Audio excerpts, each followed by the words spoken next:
అత్తయ్య గారు పెద్దావిడ. ఆవిడొక మాట అన్నారే అనుకో, నువ్వు కూడా ఆవిడ్ని ఎంత మాట పడితే అంత మాట అనేస్తావా ఏంటి? ఆనంది, అడిగిన దానికి సమాధానం చెప్పొద్దంటావా?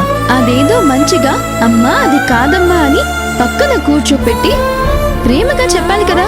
అమ్మ నాకు అవకాశం ఇస్తుందా? నేను అదే అంటున్నాను. ఆవిడ పెద్దావిడ.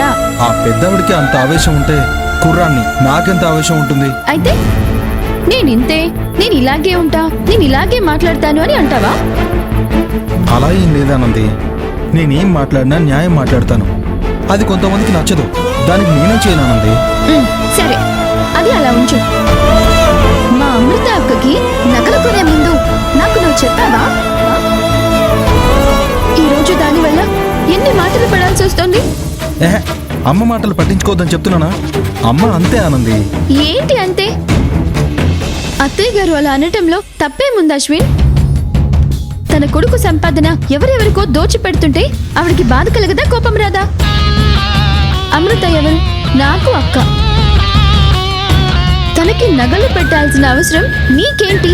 అదేంటానంది, నువ్వు వేరు నేను వేరు అమృత వేరు అన్నట్టు మాట్లాడుతున్నావు. అయ్యో అశ్విన్, అర్థం చేసుకో.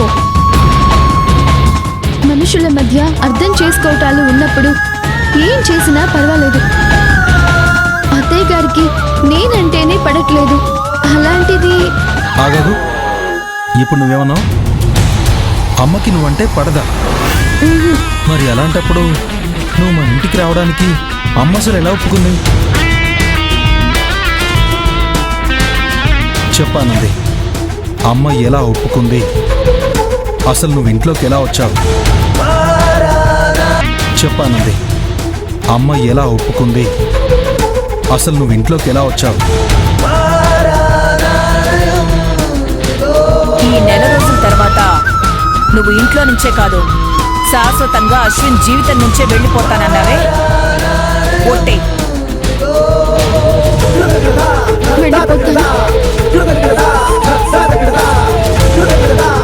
ఆనంది, చెప్పు, అసలు నువ్వు మా అమ్మతో ఏం మాట్లాడావు?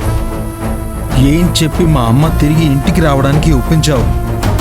నువ్వేం చెప్తే అమ్మని నీ ఇంట్లోకి రానిచ్చింది? అది నాకు ఇవాళ తెలియాల్సిందే. అరే, ఇక్కడ నేను మాట్లాడుతుంటే అలా వెళ్ళిపోతావంటే ఆనంది. ఆనంది,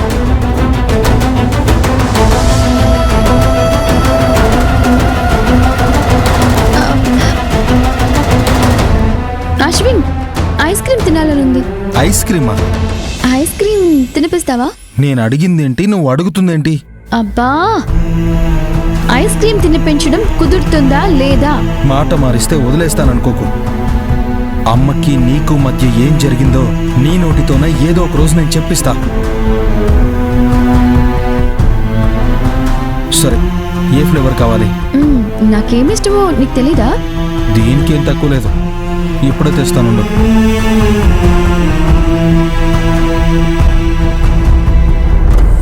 ఆ రహస్యం, ఆ ఒప్పందం అత్తయ్య గారికి నాకు మధ్య ఉంటుంది. ఎప్పటికీ మీతో అది చెప్పలేను.